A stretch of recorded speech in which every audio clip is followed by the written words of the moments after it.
Hi guys, this is your sign to exfoliate your face, to brighten and for your glass skin goals.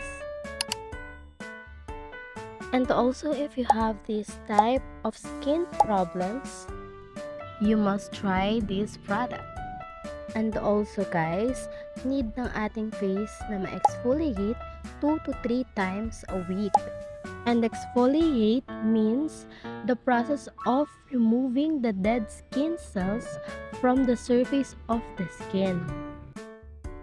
Kaya ang maipapayo ko lang, dapat lagi tayong maging malinis sa katawan, hindi lang sa mukha, syempre.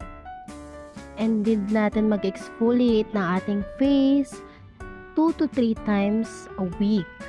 Kahit hindi araw-araw, okay lang. Ang importante, ma-remove natin lahat ng dead skin cells na meron tayo sa ating face. Para din maiwasan natin lahat ng dirt and pwede nating makuha sa labas. After that, you need to wash your face and you'll see the smoothest effect. It deeply cleanses my face and also nakaka-fresh din siya ng skin. So, I recommend you to try this. Click my yellow basket.